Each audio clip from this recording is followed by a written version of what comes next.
In a major boost to India's air power and self-reliance, Defence Minister Rajnath Singh inaugurated the Tejas Light Combat Aircraft second production line in Bengaluru. The move comes after Modi government's Cabinet Committee on Security cleared the procurement of 83 Tejas jets from Hindustan Aeronautics Limited or HAL. The deal amounts to a whopping 48,000 crore rupees. Out of 83, 73 jets are Tejas Mk1A and the rest are Mk1 trainer aircrafts. The delivery of Tejas Light Combat Aircraft to the Indian Air Force is going to begin from March 2024. Around 16 aircrafts are going to be rolled out annually till the completion of the total supply of 83 jets. Not just that, India is also expected to export these aircrafts. The first export order is likely to come in the next couple of years.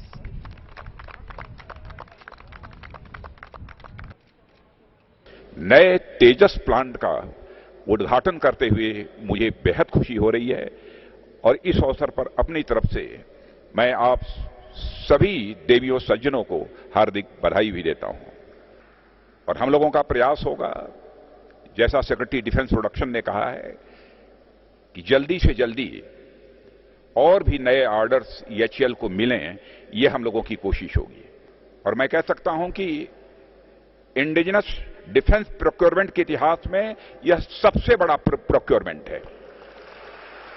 Indigenous defence procurement के history में सबसे बड़ा यह procurement है। Nolan is joining us live for the latest. Nolan, this is a humongous boost for coming in for Make in India in the defense sector. Truly that Atmanirbhar Bharat that we're talking about in defense, this is big. And 48,000 crore rupees, as Shiv was also mentioning earlier, perhaps the largest in terms of procurement deal in defense sector. Absolutely, Cheti. In fact, the Defence Minister Rajnath Singh very clearly stated over here that in the history of indigenous defence procurement, this is the largest deal that has ever been made. Imagine that. In fact, for 83 LCA Mark 1A aircraft, out of the 83, 73 are fighters and the rest 10 are trainers. Now, let me just show you where we are. They have a model over here, what the HAL officials have actually brought out. This is the HAL LCA Tejas Plant 2. So the total area is about 35 acres. As of now, the current built-up area is about 24,000 square meters, and ultimately it will be 35,000 square meters. Now, it is over here, Cheti, that the structural assembly, basically the fabrication of all the structures, will take place. Thereafter, it will then be transferred to the plant 1, where the final integration, the weapon systems, the avionics, all will take place, and the testing.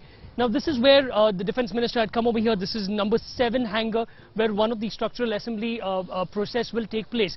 What we are told is that later on, after everything is over, after the deal, that is for those 73 fighters, Mark 1A, and then 10 trainers for the Indian Air Force is done with, the Defence Minister very clearly stated over here that there has been a lot of interest coming in from friendly countries regarding the Tejas. We do not know which variant, and thereafter he says that he will make sure that HAL gets those deals for the export of Tejas. However, very, very important day, very important not just for Bengaluru, because this is where HAL has been for a very, very long time. It's over here that the aerospace industry is, but for the nation as a whole. All right, my colleague Akshat Gopal now tells us how Tejas matches up with Air Arsenal. And let's also get you a comparison of how India's LCA Tejas really does against Pakistan's JF-17 Thunder. This is something that's been discussed a lot before as well. Now, there are 12 of the LCA Tejas that are currently in service. What about the JF-17? Over 100 of them are in service in the Pakistani Air Force. There's also the matter that the LCA Tejas is made of light composites. You compare that to the JF-17 Thunder, which is in fact a cheap jet. It's all metal also. As far as the development of this jet is concerned, this is a big push for Atmanirbhar Bharat. It's a fully Indian developed jet, completely indigenous. When you talk about the JF-17 Thunder, that's not the case, because this has in fact been made jointly. There's no Pakistani role really in the development. Another shortcoming of the JF-17 Thunder is that it has limited improvements that are possible, and that's not the case for the LCA Tejas. Future improvements are very much set and very much possible.